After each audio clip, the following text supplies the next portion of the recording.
March 10th, 1945, 6 o'clock in the morning, fog hung over New York Harbor like a gray burial shroud, thick and cold and smelling of salt and diesel fuel. The troop ship USS General William Mitchell groaned as it bumped against the pier, its hull crying out in protest after 2 weeks crossing the Atlantic through waters still haunted by German submarines. Deep in the belly of that ship, 48 German women stood pressed together in a cargo hold that had never been designed for human beings. The air was thick enough to chew. 18 months of unwashed bodies, of fierce sweat, of clothes worn until they rotted on the skin. The smell was so powerful that some of the women had stopped noticing it weeks ago. Others still gagged every time they drew breath. Emma Hartman stood near the back of the group, her fingers wrapped around a rusted pipe for balance. She was 24 years old, though she looked closer to 40 now. Before the war, she had been a nurse at St. Georg Hospital in Hamburg, a young woman with bright eyes and thick brown hair that fell past her shoulders. She had smiled easily then. She had believed in things. Now, her hair hung in matted clumps beneath a filthy headscarf alive with movement. Lice had colonized her scalp in a transit camp somewhere in France, and they had never left. They crawled through her hair in thick colonies, laying eggs, feeding on her blood, driving her half mad with itching that never stopped. At night, she scratched until her scalp bled.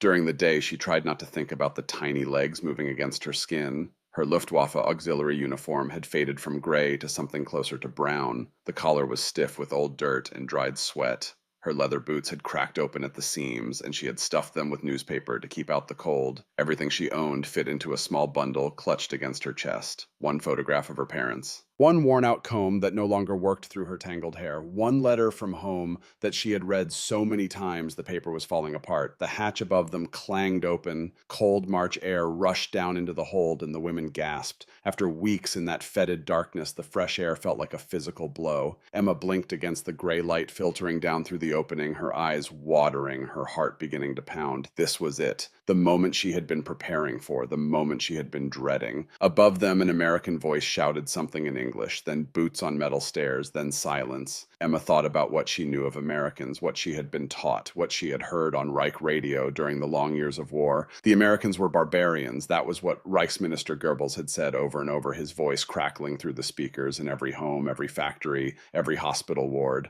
The Americans were a mongrel nation of criminals and degenerates ruled by Jewish bankers and Negro jazz musicians. They had no culture, no discipline, no honor. They bombed German cities without mercy, slaughtering women and children in their beds. They would show no mercy to German prisoners either. Colonel Werner, her commanding officer in France, had gathered the women together before the surrender. His face was gray with exhaustion, his uniform stained with mud and blood. He told them the truth as he understood it. The Americans will beat you, he said. They will humiliate you. They will use you and discard you. Prepare yourselves for the worst. Do not give them the satisfaction of your tears. Emma had prepared herself. Through the weeks of transit camps and holding cells, through the terrible crossing of the Atlantic, locked below decks like cargo, she had steeled herself for what was coming. Rifle butts and fists, spit and curses. The kind of treatment that defeated enemies had always received throughout all of human history. She climbed the stairs with the other women, her legs shaking from weeks of inactivity in the cramped hold, one step at a time, closer to the light, closer to whatever was waiting. She stepped out onto the deck, and the cold hit her like a wall. New York Harbor spread out before her in the gray morning light. Tugboats chugged across the water, their horns echoing off the buildings that lined the shore. Cranes squealed on their tracks, swinging cargo from ship to dock and back again. Seagulls screamed overhead. Somewhere a longshoreman was shouting in a language she did not understand, his voice rising and falling in a rhythm that sounded almost like singing. Emma gripped the railing and stared at the skyline. She had seen pictures of New York before the war in magazines and newspapers, shining towers reaching toward the sky, streets crowded with automobiles. Shop windows glittering with things to buy. It had seemed like a fairy tale then, a place too bright and busy to be real. Reich Radio had painted a different picture during the war. A rotten city full of crime and violence. Angry mobs roaming the streets. Jewish capitalists counting their gold while ordinary people starved. A place where captured Germans would be torn apart by crowds hungry for revenge. What she saw now was something else entirely. The harbor was busy. That was the first thing she noticed. Ships coming and going, cranes loading and unloading workers, moving with purpose and efficiency. There was no chaos here, no mobs, no signs of the collapse and decay that German propaganda had promised. And there was something else, something that made her breath catch in her throat, the smell of coffee, rich and dark and warm, drifting up from somewhere on the pier below. Real coffee, not the ersatz substitute made from acorns and chicory that Germans had been drinking for years. She had not smelled real coffee since 1942, when the last of their hoarded supply had finally run out. Beside the coffee smell was another scent, sharp and clean and chemical, disinfectant, hospital disinfectant, the smell of cleanliness, the smell of medicine, the smell of healing. Emma stood frozen at the railing, trying to understand what her senses were telling her. She had braced herself for the smell of blood and fear. Instead, she smelled coffee and soap. This is a trap, she told herself. They want us to let down our guard before they strike. A voice beside her hissed in German. Do not be fooled. Emma turned. Clara Richter stood next to her, gripping the railing with white-knuckled hands. Clara was 28 years old, a former typist from Cologne who had served in the same auxiliary unit as Emma. Her face was gaunt and angular, all sharp cheekbones and hollow cheeks. Her gray eyes were cold as steel. Even in their current state, dirty and ragged and crawling with vermin, Clara still carried herself with the rigid pride of a true believer. She had never wavered in her faith in the Reich. Not when the bombs fell on Cologne, not when the Americans captured their unit in France, not during the long nightmare journey across the Atlantic. They want us to think they are kind, Clara whispered. But this is all theater. Wait until we are inside those walls. Then we will see their true faces. Emma did not answer. She did not know what to believe anymore. Fallen, an American sergeant shouted from the pier below. His German was rough but understandable. 2 by 2, the women shuffled toward the gangplank. Their legs were unsteady after days in cramped bunks. They clutched their small bundles like shields, as if a photograph and a comb could protect them from whatever was coming. Emma walked down the gangplank, feeling the solid wood sway slightly beneath her feet. Her heart was pounding so hard she could hear it in her ears. Any moment now, she thought. Any moment the shouting would start, the hitting, the spitting. A military policeman walked beside the column of women. Emma watched him from the corner of her eye, waiting for him to raise his rifle, waiting for the cruelty to begin. But his weapon hung casually over his shoulder, not pointed at anyone.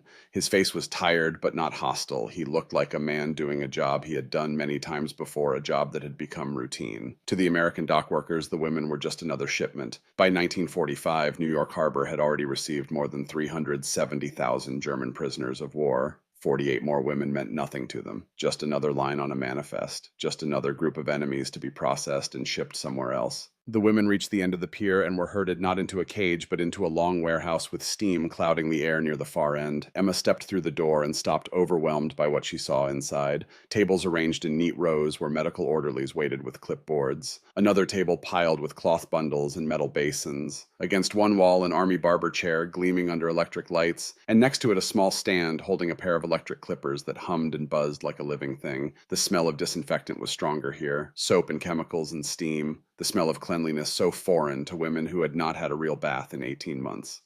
A medical officer stepped forward. He was an older man, maybe 50, with silver hair and wire-rimmed spectacles. His uniform was crisp and clean. His voice was calm when he spoke, delousing first, then showers, then clean clothes. A young soldier translated the words into German. He was a private barely 20 years old, with the soft accent of someone who had grown up speaking German at home.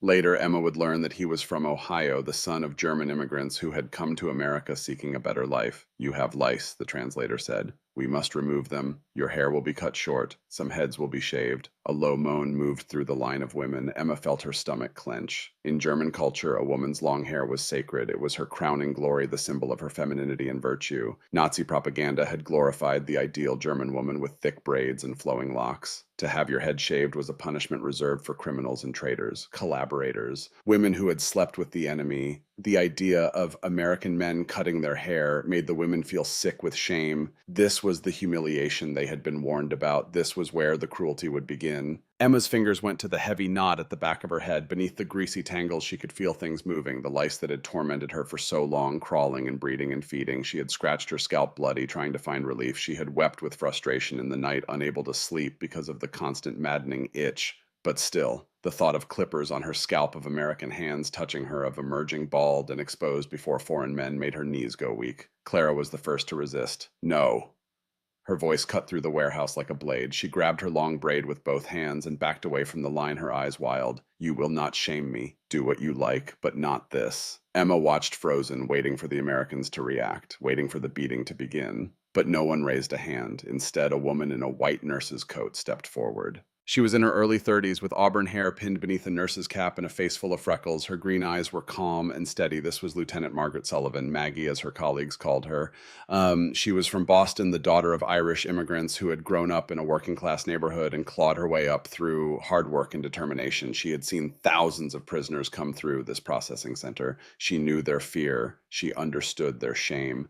Maggie walked toward Clara slowly, her white coat brushing the rough floorboards. She did not shout. She did not threaten. She simply spoke, her voice low and gentle, while the young translator put her words into German. If we do not shave, the lice will stay. They will keep making you sick. You have been sick long enough. She paused, looking into Clara's wild eyes. I am sorry, but this is to help you. I am sorry. Emma felt the words hit her like a physical blow. The enemy is sorry. In her entire life, Emma had never heard a soldier apologize to a prisoner. That was not how war worked. The victor gave orders, the vanquished obeyed. There was no room for courtesy or kindness, no room for sorry. But this American woman had just said those words as if they were the most natural thing in the world, as if apologizing to an enemy was simply what decent people did. In her diary years later, Emma would write, "In that moment, I did not know what to hate. The clippers or the kindness." The first woman sat in the barber chair trembling. She was young, maybe 19, a former radio operator who had been captured near the Belgian border. Her hands gripped the arms of the chair so hard her knuckles went white. The clippers buzzed, the blades touched her scalp, and the hair began to fall. Clumps of dirty brown hair tumbled to the concrete floor, and with them came the lice.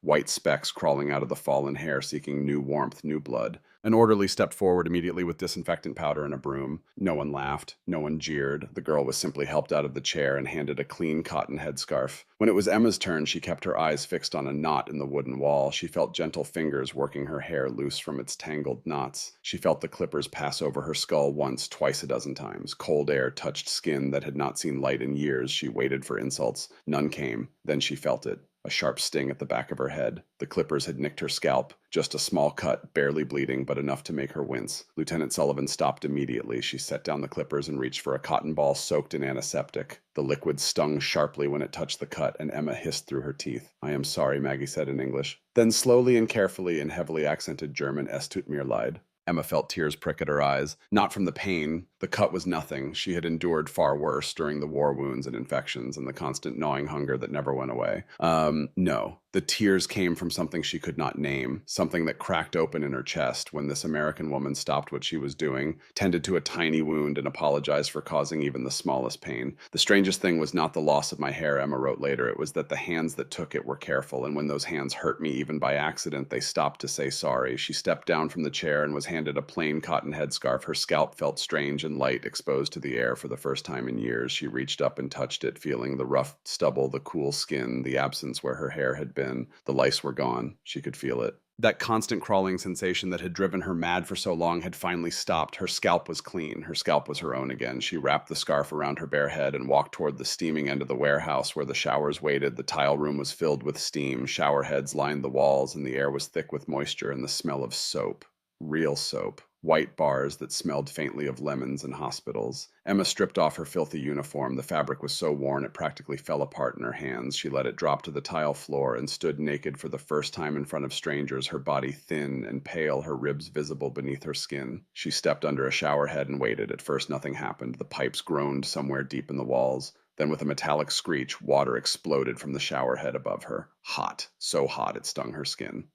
Emma gasped. The water hit her shoulders and back like a warm blanket cascading over her shaved scalp, down her spine, across skin that had been washed only in cold basins or rainwater for more than a year. She stood frozen, unable to move, unable to believe what she was feeling. Hot water, endless hot water, as much as she wanted. She grabbed the bar of soap from its holder and began to scrub. Gray water ran off her body, then brown. She washed twice, 3 times, 4 times, until her skin turned pink and raw. She scrubbed away months of dirt and fear and shame, watching it swirl down the drain and disappear. Around her, other women were doing the same thing. Water crashed on tile. Some women cried quietly, their tears mixing with the shower spray. Others let out little laughs that sounded almost like the girls they had been before the war, before everything changed. It was as if the dirt and the fear were leaving. Together, Emma wrote later, I felt my old self under my skin again. After the showers, they were given new clothes, underwear, simple dresses, wool socks, heavy coats from U.S. Army stores. Everything was too big because the women were so thin, but it was clean and warm and whole. No patches, no holes, no stains. They tied their scarves back over their bare heads and shuffled into another room that smelled of alcohol and paper. Doctors waited here, 3 officers in khaki with stethoscopes draped around their necks. Each woman was weighed, measured, examined. The numbers were written down in neat columns. Emma stepped onto the scale. The needle swung to a stop, and the doctor frowned. 43 kilograms. She had weighed 60 before the war. At least a third of the women showed signs of anemia. Old wounds were checked. Sores were cleaned and bandaged. One girl with a hollow cough and fever in her eyes was sent straight to the camp hospital. By early 1945, the U.S. Army was feeding and housing roughly 380,000 German prisoners of war in more than 500 camps across the country. What these women received was not special treatment. It was simply the standard system at work: medical care, shelter, and food, according to the Geneva Convention. The food came next. They were led into a long, low building with big windows. The moment Emma stepped inside, a wave of smells hit her so powerfully that she stopped in her tracks. Meat frying, bread baking, coffee brewing, boiled potatoes, butter melting. The sounds were just as overwhelming: plates clattering, ladles scraping metal trays, voices calling orders in English. The serving line seemed to stretch on forever. Behind the counter, army cooks in white aprons stood ready. One held a spoon above a mountain of mashed potatoes that steamed in the cool air. Another was carving slices from a roast beef, the meat pink and glistening. Large pans of green beans and carrots shone with melted butter. There were baskets of sliced bread, and farther down something bright yellow floating in heavy syrup. Canned peaches, Take a cook said, gesturing at the trays. Plenty. The translator added in German, "They say you can eat as much as you like, but eat slowly. Your stomachs are not used to it." For a long moment, no one moved. The women just stared at the food, at the abundance, at the impossible excess. In their last camp in France, they had eaten thin soup and one piece of stale bread a day. At home, ration cards had grown tighter each year until there was barely enough to survive. Here in the enemy's country, food lay in wide metal trays, so much that some of it would not be eaten, so much that it would be thrown away. Emma placed her tin plate on the counter. The cook gave her a scoop of potatoes, a thick slice of meat with brown gravy, a spoonful of beans. At the end of the line, an older woman with gray hair and kind eyes added a piece of bread and 2 peach halves that trembled in golden syrup. Emma sat at a table with the other women. For several seconds, they just looked at their plates. Then one woman took a bite. She chewed slowly, her eyes closed. Tears ran down her hollow cheeks. "It tastes of nothing," she whispered. Then she shook her head. "No, it tastes of everything." Emma raised the fork to her mouth. The meat was soft and salty and rich with flavor. The potatoes were smooth and buttery. The beans had a crisp bite that told her they were fresh, not dried and reconstituted. When she tasted the peach, sweet and cold and impossibly luxurious, she remembered a summer before the war, a market in Hamburg, her mother laughing as she handed Emma a slice of fresh fruit. And sitting there in that American mess hall with her shaved head wrapped in a clean scarf and her belly filling with food for the first time in months, Emma felt something she had not expected. Confusion. Deep, profound confusion. Because none of this made sense. Nothing she had been taught could explain what was happening to her. That night, lying on a bunk bed under 2 wool blankets, Emma could not sleep. Her stomach was full. For the first time in months, there was no gnawing hunger keeping her awake. The sheets smelled clean, faintly of disinfectant. The mattress was thin, but soft, softer than anything she had slept on since leaving Hamburg. But her mind would not rest. She lay in the darkness, staring at the wooden slats of the bunk above her, and thought about home. She tried to picture her parents' apartment in Hamburg, the small kitchen where her mother cooked, the study where her father graded papers. Her father Wilhelm was a history teacher, a quiet man who loved books and hated politics. Her mother Helga ran a small tailoring shop, always busy with fabric and thread. And her younger brother Friedrich, just 19 now, had been sent to the Eastern Front 2 years ago. His letters had stopped coming 6 months back. But bombs had fallen on Hamburg. She knew that. News had reached even the camps. Firestorms in 1943 that killed tens of thousands in a single week. Whole neighborhoods reduced to ash. The letter from her mother, months old now, had spoken of 1,000 bomber raids and sharp ration cuts. "We stretch everything," her mother had written. "We are thin, but our spirit is strong." That was before the last great bombing raids,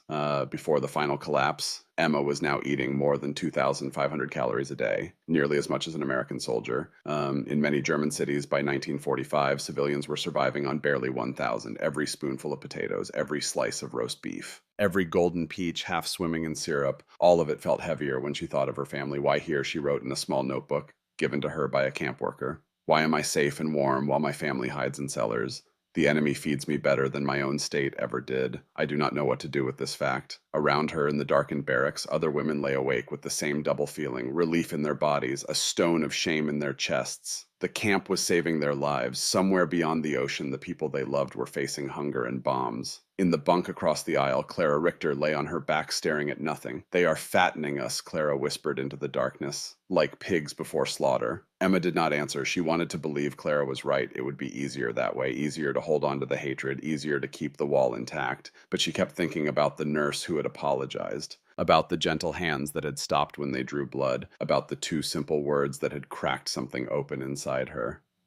"Es tut mir leid. I am sorry." The next morning, they were loaded onto trains heading south. Emma sat on a hard wooden bench watching America roll past through the gaps in the railcar walls. Green fields stretched to the horizon. Small towns appeared and disappeared, each one with white churches and neat houses and no bomb craters anywhere. No ruins, no rubble, no lines of desperate people waiting for bread. Children played in yards. Men filled automobiles with gasoline at stations where the pumps still worked. Women walked into shops with windows full of goods. Life here had not stopped. That was the thing Emma could not get over. While Germany burned, while her city was bombed into ruins, while her family starved, life in America had simply continued. Clara sat beside her watching the same scenes with hard eyes. "They won because they were not bombed," Clara said. "If bombs fell here the way they fell on Dresden, they would crumble just like us." Emma did not respond, but in her mind a question was forming, a question she was afraid to ask. What if it is not just the bombs? What if there is something else? The train continued south toward a prisoner of war camp in Virginia, and Emma's real journey, not the journey on the map, but the journey in her soul, was only beginning. The train ran through the night wheels, clicking against the rails in a rhythm that Emma felt in her bones. When the doors finally opened again, the air was different, softer, warmer. It carried the smell of pine trees and damp earth, a green smell that reminded her of summers in the German countryside before everything changed. The women climbed down at a small siding near Camp Patrick Henry in Virginia. Guard towers stood at the corners of the compound, their windows glinting in the early morning light.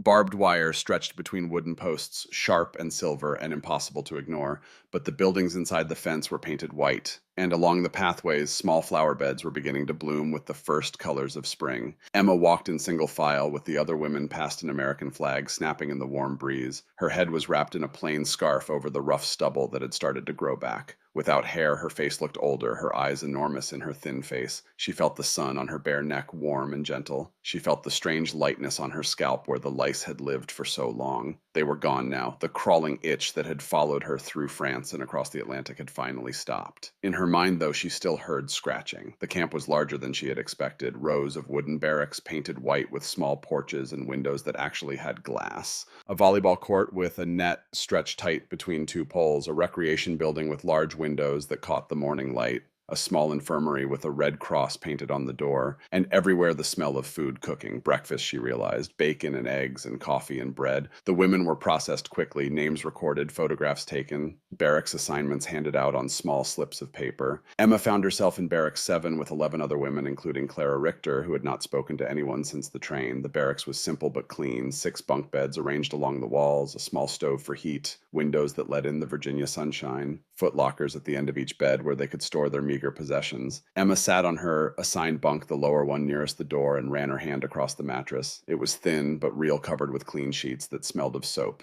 A wool blanket was folded at the foot of the bed. A pillow, an actual pillow. She had not slept on a pillow in almost 2 years. The days began to follow a pattern. A bell rang at 6 in the morning, sharp and clear in the Virginia air. The women lined up outside their barracks for roll call, standing in neat rows, while a guard with a clipboard counted them. Then breakfast in the mess hall where the food was always hot and always plentiful. Oatmeal with sugar, eggs scrambled or fried, bacon that sizzled with grease, toast with butter and jam, coffee that was strong and real and endless. After breakfast came work assignments. The women were not soldiers, so they were given lighter duties than the male prisoners in the main camp. Laundry detail, washing uniforms and sheets in great steaming tubs. Kitchen duty, peeling potatoes and carrots and onions until their eyes watered. Sewing detail, mending torn clothing and patching worn blankets. Hospital duty, cleaning floors and changing bedding in the small infirmary. For this work, they were paid a few cents each day in canteen coupons. Not much, but enough to buy small luxuries from the camp store. Chocolate bars, cigarettes, writing paper and envelopes, combs and hand mirrors and simple jewelry. Lunch came at noon, another hot meal with meat and vegetables and bread. Then more work until 5 o'clock. Dinner at 6, evening roll call at 7, and then 2 hours of free time before lights out at 9:30. It was a routine, a structure, something to hold on to in a world that had lost all meaning. But inside that routine, something was beginning to change. Most of the guards were young. Boys, really some of them barely 20 years old. They had soft southern accents or flat Midwestern vowels voices that sounded strange to Emma's German ears. They carried rifles, but they held them loosely casually, as if they did not expect trouble from a group of thin women in cotton dresses. One morning, standing in the roll call line, Emma watched a guard yawn and rub his eyes. He had sandy hair and freckles across his nose, and he looked like he had not slept well. His uniform was slightly rumpled. There was a small stain on his collar, maybe coffee, maybe gravy from breakfast. He looked, Emma realized with a jolt of surprise, like any tired young man anywhere in the world, like someone's son, like someone's brother. In the propaganda posters back home, Americans were always depicted as fat and cruel and greedy, monsters in human form, enemies of civilization, but this boy just looked homesick. By 1945, nearly half of all German prisoners of war in America, almost 190,000 men, were being sent out on work details in agriculture and industry. They harvested crops and worked in factories and helped keep the American economy running, while American men fought overseas. The system was efficient and practical, turning enemies into workers, feeding them well so they could work hard. The women's work was lighter, but it followed the same logic. Keep them busy, keep them fed, keep them healthy, follow the rules. One guard stood out from the others. His name was Private Thomas Miller. Tommy, as his friends called him. He was 22 years old from a small town in Iowa where his family had farmed corn and soybeans for 3 generations. He had sandy blonde hair that fell across his forehead, a scattering of freckles across his cheeks, and a habit of humming to himself while he worked. Tommy was assigned to supervise the laundry detail, which meant he spent most of his days watching German women wash clothes in steaming tubs. It was not glamorous work, but he did not seem to mind.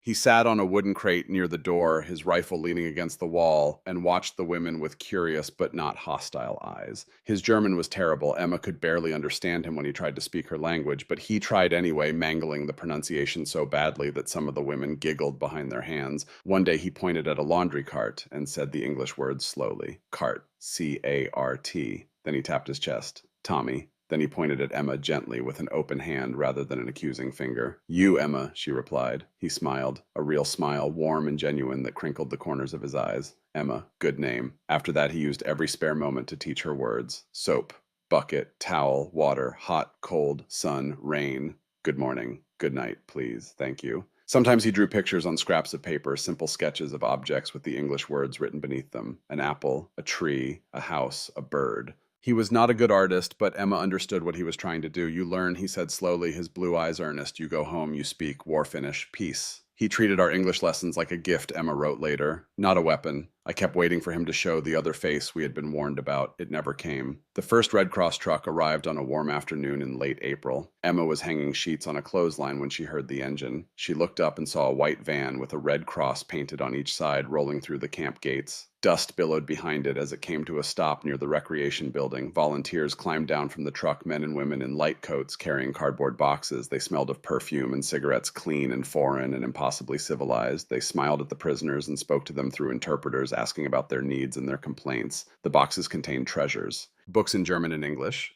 simple novels and dictionaries and collections of poetry, knitting needles and yarn in bright colors, paper and pencils and watercolor paints, board games and playing cards, even a football scuffed but usable. Everything was distributed, carefully recorded in neat ledgers. This too came from the Geneva Convention, the international rules that governed the treatment of prisoners of war.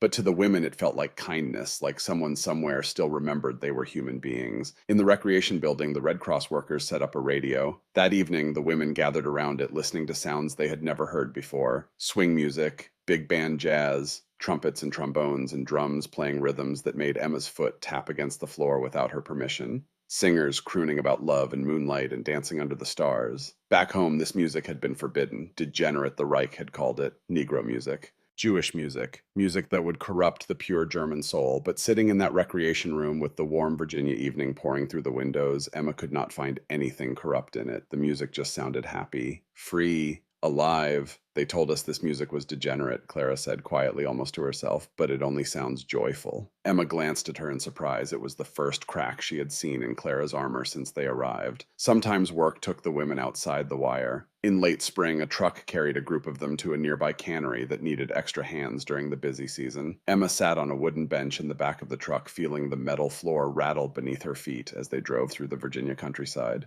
Through the gaps in the canvas covering, she watched America roll past. The small town near the camp had white churches with tall steeples, neat houses with front porches where old men sat in rocking chairs. Shops with glass windows that were not broken, displaying goods that seemed impossibly abundant. A grocery store window showed rows of canned food, bright labels in red and yellow and green. A hardware store had tools hanging in neat arrangements. A dress shop displayed mannequins wearing clothes that looked new and beautiful and completely untouched by war. At a gas station, a man filled his car's tank while his little boy licked an ice cream cone. The boy had chocolate smeared around his mouth, and he was laughing at something his father had said. No bomb craters, no burned out streetcars, no piles of rubble where buildings used to stand. Emma thought of Hamburg flattened by firebombs in July 1943. She had not seen it since then, but letters from home had hinted at the devastation. Tens of thousands dead in a single week. Whole neighborhoods reduced to ash. Months spent clearing bricks and searching for bodies. Here across the ocean, gasoline flowed freely, and children ate ice cream as if the war were a distant rumor. The biggest shock, Emma wrote later, was not their guns or their factories. It was that their normal life had never stopped. While we starved and burned, they lived. Inside the cannery, the air was thick with steam and the smell of tomatoes. The women stood at long conveyor belts sorting fruit as it rolled past. American workers nearby joked and called to each other over the clang of machinery speaking too fast for Emma to understand. Some of them stared at the German women with open curiosity, but no one shouted insults. No one spat or threw things. An older woman at the next station handed Emma a pair of heavy gloves and nodded. Hot, she said, miming burned fingers. Careful.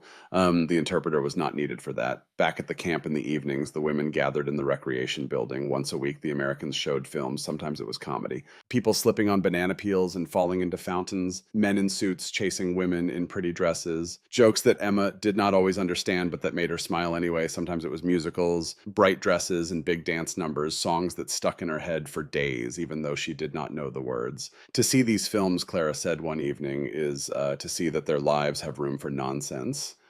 For joy. We were told they were hard and cruel, but they dance. This was the paradox that would not go away. The state that had promised Germans greatness had brought them bombed cities and hunger and fear. The state they had been taught was rotten and weak was feeding them, paying them a little, letting them watch silly movies and listen to jazz music on the radio. Yet questions still hung in the air of the barracks at night. Some women insisted it was all a trick, a show to make them soft, to make them betray their homeland. Clara was often the loudest voice among them, gathering a small group of true believers who still clung to their faith in the Reich. They are buying us, Clara said one night, her gray eyes hard in the lamplight, with food and music and pretty films. They want us to forget who we are, forget our people, forget that their bombs are killing our families right now while we sit here eating peaches. Buying us for what Emma asked, for betrayal. Clara leaned closer, her voice dropping to a whisper. They want us to turn against everything we believe, to become traitors, to go home and tell everyone how wonderful America is. And if it is wonderful, the words slipped out before Emma could stop them. Clara's face went cold. Then they have already won,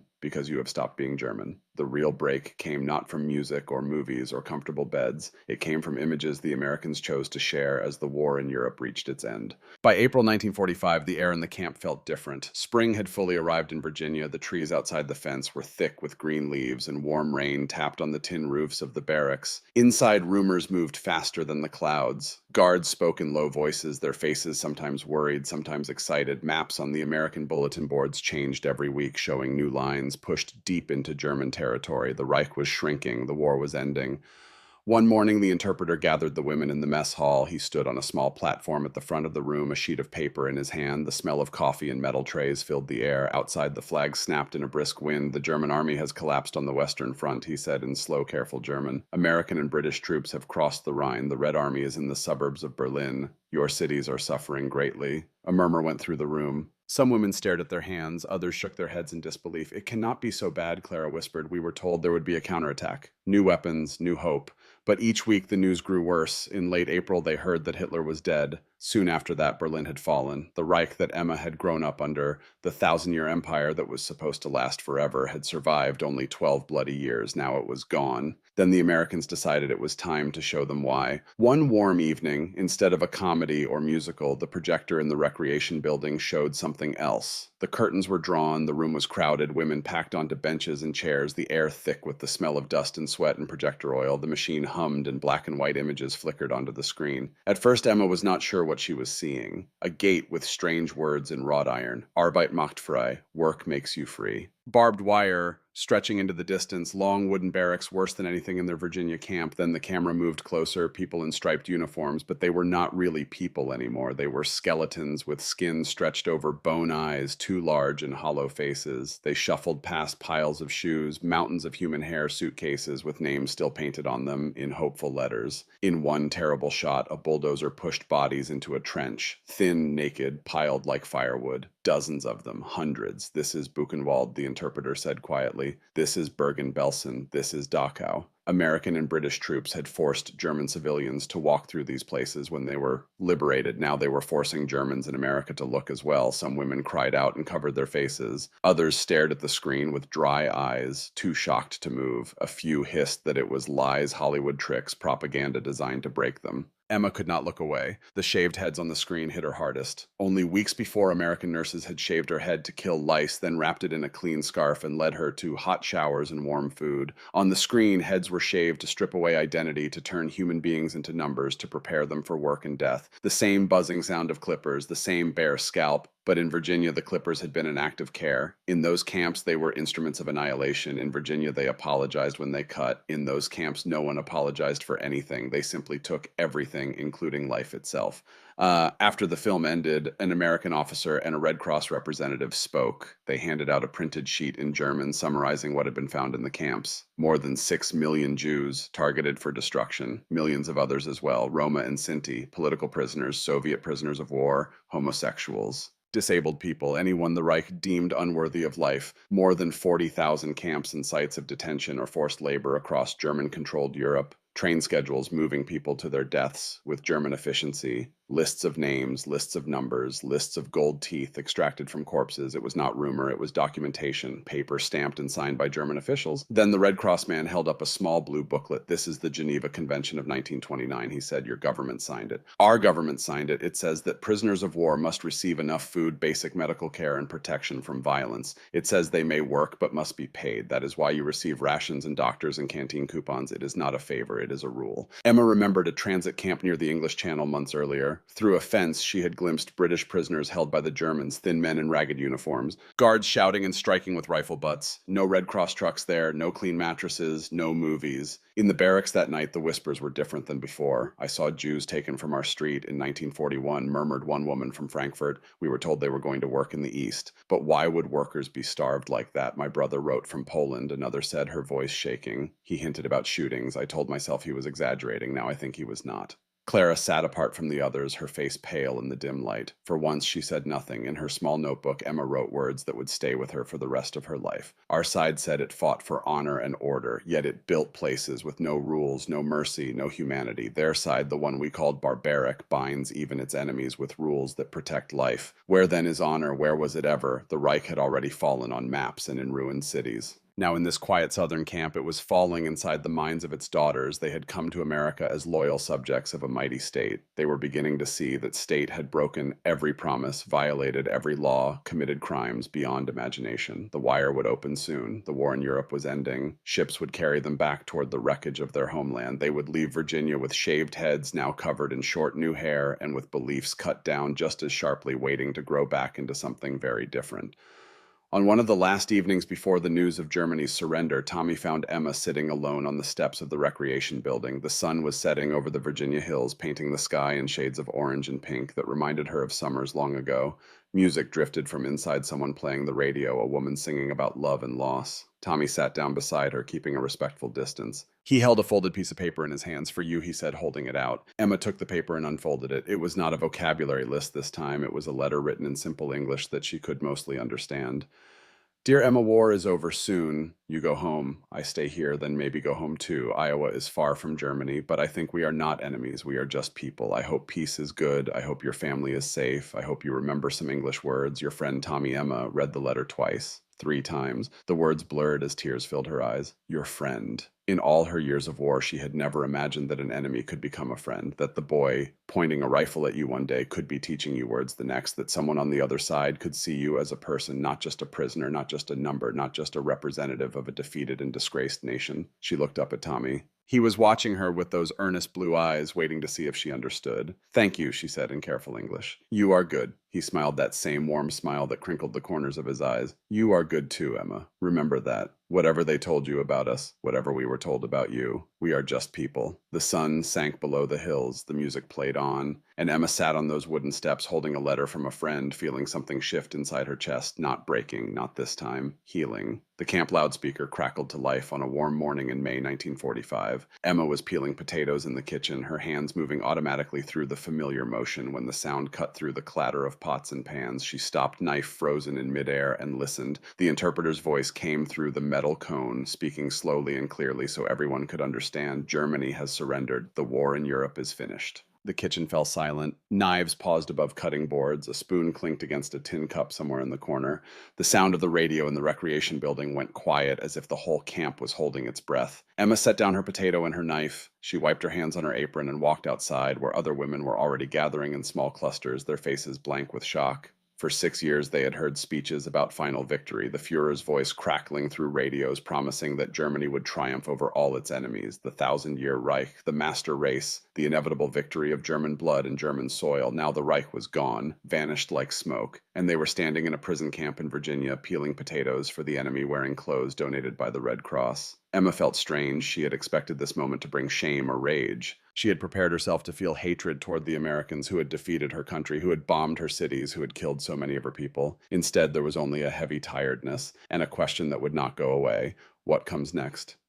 For a time, nothing changed. The work list stayed the same, the food stayed the same, roll call every morning and every evening, laundry and kitchen duty and sewing torn uniforms. The routine continued as if the surrender had changed nothing at all. But the guards were more relaxed now. Some of them smiled more freely. A few even said the words Emma had been waiting to hear, soon home. But ships were scarce. The Atlantic was still dangerous, full of mines that had not been cleared, and there were so many prisoners to move. More than 3 million German prisoners of war were in Allied hands in the West. Sending everyone home would take months, maybe years. Emma continued to work. She continued to learn English words from Tommy, who seemed determined to teach her as much as possible before she left. She continued to lie awake at night, thinking about Hamburg, wondering what she would find when she finally returned.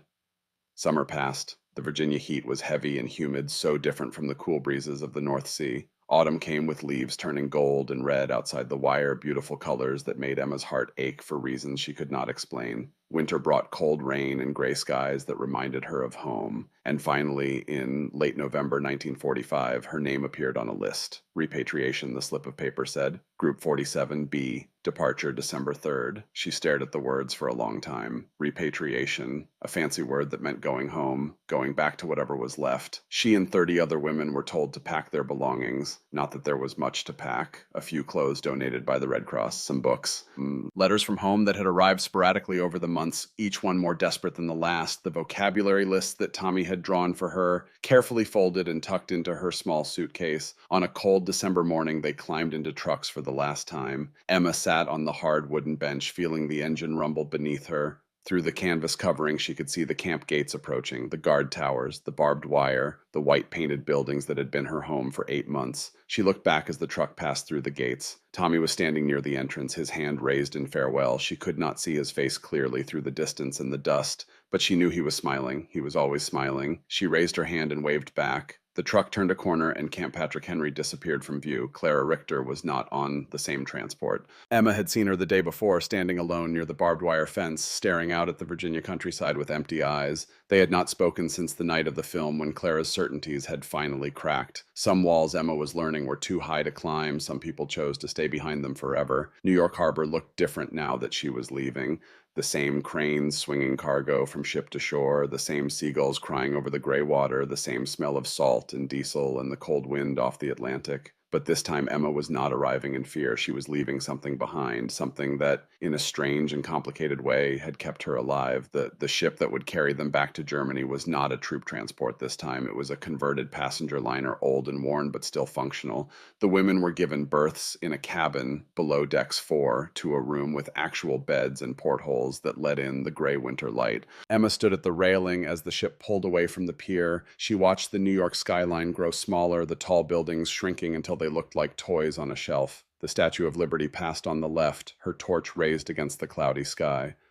Lady Liberty, that was what the Americans called her, a symbol of freedom and hope for the millions of immigrants who had passed beneath her gaze over the decades. Emma wondered what the statue thought of German prisoners sailing back to a destroyed homeland. Did she offer hope to them too? Or was her promise only for those arriving, not those leaving? The crossing took 12 days. The women huddled in their cabin, sharing rumors about what they would find when they reached Germany. The news that filtered through was grim. Entire cities flattened, millions homeless, food shortages so severe that people were dying of starvation in the streets. My cousin wrote that Munich is half rubble, one woman said. They say Cologne has nothing left but a few church towers, another added. In 1945, nearly every major German city lost at least half its buildings. Some lost much more. The numbers were too large to comprehend, too terrible to imagine. Emma thought about Hamburg. Her Hamburg, the city where she had been born, where she had grown up, where she had become a nurse. The city where her parents still lived, if they were still alive at all. The last letter from her mother had arrived 3 months ago. They were surviving, her mother had written. They had moved out of their apartment after a bombing raid damaged the building. They were living in a shelter now, an old school on a hill. Food was scarce. Coal was scarcer. But they were alive. That was 3 months ago. Anything could have happened since then. The ship reached Bremerhaven on a gray afternoon in December. Emma stood at the railing with the other women watching the German coast emerge from the mist. Her heart was pounding so hard she could feel it in her throat. The harbor was devastated. Wrecked ships lay rusting at their moorings, half sunk in the shallow water. Warehouses stood open to the weather, their roofs gone, their walls blackened by fire. The smell of cold smoke and wet brick and sewage drifted across the water, carried by the winter wind. "This is home," someone whispered. "This is what we have come back to." They were put on a train, an unheated train car with frost forming on the inside of the windows. The women huddled together for warmth as the train scraped its way south, stopping at station after station. The scale of the destruction became clear through the frozen glass. Whole city blocks flattened into fields of broken stone, chimneys and fragments of walls standing up from the rubble like rotten teeth. In some places, people had built shacks from wood and scrap metal in the ruins of grand houses. Smoke rose from makeshift chimneys, the only sign of life in the wasteland. Emma watched it all pass by her face, pressed against the cold window. This was not the Germany she remembered. This was something else, something broken beyond recognition. Hamburg appeared on a gray afternoon. Emma stepped off the train onto a platform where only half the roof remained. The other half had been melted and twisted by the firebombs of July 1943, when the Royal Air Force had created a firestorm so intense that it generated its own weather system. Winds of over 100 miles per hour had sucked people into the flames. The temperature at the center of the storm had reached 1,000 degrees. More than 40,000 people had died in a single week. Emma walked through the streets with numb feet. The cold wind pushed soot into her eyes and ash into her mouth, the taste of destruction. The city she remembered, the bookshops and cafes, and the park with the bandstand was gone. In its place were mountains of bricks, twisted streetcar rails, blackened tree stumps. Women in patched coats pushed wheelbarrows full of rubble through the ruins. Children with thin faces dug through debris, searching for metal or wood or anything that could be sold or burned. She found her parents not in their old apartment, which was now a crater in the ground, but in a crowded emergency shelter. An old school building on a hill that had survived the bombing because the wind had shifted at the last moment. The hallway smelled of cabbage soup, wet wool, and too many bodies in one place. Refugees from all over the city had crowded into the classrooms, sleeping on the floors, cooking on small stoves, trying to survive another winter in a city that no longer existed. Emma walked down the corridor looking at faces. Old men with hollow cheeks, women with gray hair and dead eyes, children who did not play or laugh, who just sat and stared at nothing. And then she saw them. Her mother was sitting on a wooden bench near a window, her hands folded in her lap. She had aged 20 years since Emma had seen her last. Her hair was almost completely white now. Her face was lined with wrinkles that had not been there before. Her eyes, when they looked up and saw Emma standing in the doorway, filled with tears. Her father sat beside her. His shoulders had collapsed inward as if he were trying to make himself smaller. He walked with a limp now from a wound he had taken in an air raid. His hands shook when he reached out toward his daughter. "Emma," her mother whispered. "Emma!" And then they were holding each other, all three of them crying and laughing and saying words that made no sense. You are alive. We thought you were dead. We thought we would never see you again. But even in that moment of reunion, Emma could feel the questions building, the tension beneath the joy, the accusations that had not yet been spoken. And Friedrich, Emma asked when the tears had slowed, "Where is Friedrich?" Her mother's face crumpled. Her father looked away. Missing, her mother whispered. Reported lost in the east. We have heard nothing for 8 months. Emma closed her eyes. Her little brother, just 19 years old, swallowed by the vast frozen darkness of the Eastern Front, one of millions who would never come home. Later, sitting on a hard bench with a tin cup of thin soup, they asked her what had happened. Did they beat you? Her father asked. Did they starve you? Her mother asked, her eyes searching Emma's face. Did they shame you? Emma hesitated. Outside, a handcart rolled past its wheels, squeaking on the cobblestones. Somewhere a baby was crying. She thought about the hot showers and the white soap and the smell of coffee in the mess hall. She thought about the soft mattress under her back, the peaches and syrup, the doctor's cool stethoscope against her chest. She also remembered the films about the camps, the piles of bodies in places run by her own government, the terrible truth that she could no longer deny. They shaved our heads because of lice, she said slowly. We had very short hair for a while. That was hard. She paused, looking down at her cup of watery soup. But after that, they fed us. They had rules. We had beds. We worked, but we were paid a little. It was better than here. The words hung in the air like smoke. Her mother's face changed. The joy at seeing her daughter faded into something harder, something that looked almost like anger. Better, she repeated. While we hid in cellars and lived on 800 calories a day, 2 thin slices of bread and a little potato, you had meat, you had peaches. Her father turned away, his voice heavy with a dull hurt. You slept on American mattresses. We slept on cement. We burned our furniture to stay warm, but at least we were not prisoners. Emma could not answer. Her throat had closed up. The paradox was cruel beyond words. She had been a captive, yet she had been safer and better fed than her own family. The people who had stayed free under a regime that had promised to protect them had suffered far more than the enemy's prisoner. How do you explain that? How do you make sense of a world where your captors treat you better than your own government treated your family? You cannot. You just live with the contradiction. You carry it with you for the rest of your life. The weeks that followed were the hardest of Emma's life. She helped clear rubble during the day, lifting bricks until her hands bled, loading them onto carts that went somewhere she never saw. She stood in ration lines at dawn, waiting for hours in the freezing cold to receive her allotment of bread and margarine and the occasional piece of sausage. She found work at a small hospital, wiping floors at first, then slowly returning to nursing as more doctors and supplies arrived under the Allied occupation.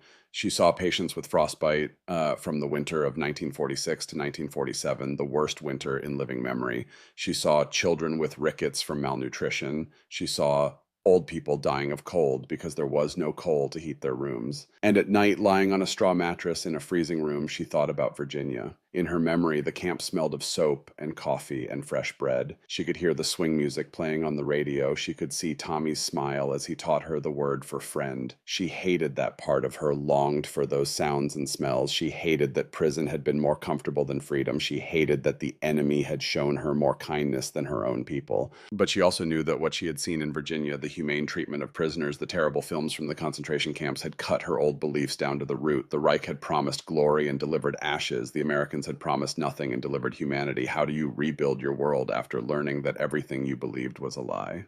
In 1947, Emma met a man named Heinrich Brandt. He was 29 years old, a former infantry soldier who had fought on the Eastern Front. He had been captured by the Soviets and held in a prison camp somewhere in Siberia for 2 years before finally being released. His story was nothing like hers. Starvation, he told her, his eyes distant and haunted, beatings, no Red Cross, no Geneva Convention, just cold and hunger and death. By 1945, more than 3 million German prisoners were in Soviet hands. Many would not return until the mid-1950s. Hundreds of thousands would never return at all. When Heinrich heard about Emma's time in America, he shook his head in disbelief. They shaved your head, he said, but they also shared their bread. Yes, Emma replied, that is exactly the point. They were married in 1948, a small ceremony in a church that had been half rebuilt from the ruins. Emma wore a dress made from parachute silk white and flowing, the best she could find in a country where fabric was still rationed. Hamburg slowly rose from the ashes. In the 1950s, new apartment blocks went up where craters had been. Streets were cleared. Streetcars ran again. With American and Allied aid through the Marshall Plan, factories restarted. By the mid-1950s, West German industrial output was more than double what it had been in 1947. People called it the economic miracle. Emma worked through those years as a nurse in a new hospital with clean white walls, modern equipment, and regular supplies.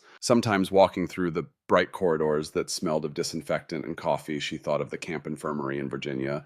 The sounds were similar, the clink of instruments, the murmur of voices. a radio playing quietly somewhere in the background. But the context was different now. She was not a prisoner anymore. She was a citizen of a new Germany, a democratic Germany, a Germany that was trying to rebuild itself from the ground up. She had two children, a boy and a girl. They grew up in a world that was slowly healing, a world where the ruins were being replaced by new buildings, where the ration cards were giving way to full grocery stores, where the memories of war were fading into history. But memories do not disappear, they just wait. Her children went to schools where they learned about Hitler and the Jews and the concentration camps. They saw photographs of Auschwitz and Treblinka and Bergen-Belsen. They asked questions that no one had dared to ask in the 1950s. Mother, her daughter, said one evening, sitting at the kitchen table with a history textbook open in front of her, "Where were you when all this was happening? What did you see? What did you believe?" And so Emma began to talk more fully. She told them about Virginia, about standing in line with lice crawling through her hair, certain that the Americans would humiliate her, about the clippers and the soap and the apology. They had every reason to hate us, she said. We had bombed their allies. Our submarines had sunk their ships. We had followed a man who built the camps you see in your textbooks. But the first American sentence I remember is, "We must help you." Her grandchildren asked different questions when they were old enough to understand. What did it feel like? They wanted to know. What did you learn? What changed everything? Emma told them. Everything changed. One day in the 1990s, a letter arrived with an American stamp. Emma was old by then, her hair white and thin, her hands spotted with age. She sat in her comfortable apartment in a rebuilt Hamburg, a city that showed almost no traces of the destruction she had witnessed 50 years before. The letter was from a woman named Sarah Miller, Tommy's daughter. She had found Emma's name in her father's papers after he died. He had kept a faded photograph of the laundry group at Camp Patrick Henry, a dozen women in cotton dresses standing in front of a building. On the back, in his careful handwriting, he had written a note. "German girl Emma taught me that enemy is also human." Sarah wanted Emma to know that her father had never forgotten her, that he had talked about his time as a guard at the prisoner camp, about the German women who had arrived sick and afraid and left healthy and changed, that he had believed until the day he died that the way you treat your enemies says more about you than the way you treat your friends. Emma sat for a long time with that letter in her hands, 50 years, half a century since she had stepped off that ship in New York Harbor, certain that she was walking toward humiliation and abuse, half a century since a young man from Iowa had taught her the word for friend. She wrote back to Sarah that same day, "Your father's small kindness," she wrote, "the extra word, the simple respect, did more to break the teachings of my youth than any gun or bomb. I saw it every day, not in speeches or propaganda, in the way he smiled when I learned a new word, in the way he treated us as people, not as enemies." She paused, looking out the window at the Hamburg skyline, the tall buildings and the busy harbor, the city that had risen from the ashes like a phoenix. They could have chosen cruelty, she continued. No one would have stopped them. Instead, they chose rules. They chose to see us as people. In the end, America's greatest weapon was not its bombs or its tanks. It was its abundance and its decision to share even a little of that with us. Emma Hartman died in 2003 at the age of 82. At her funeral in a small church not far from where she had grown up, her daughter read a passage from an old diary that Emma had kept for most of her life.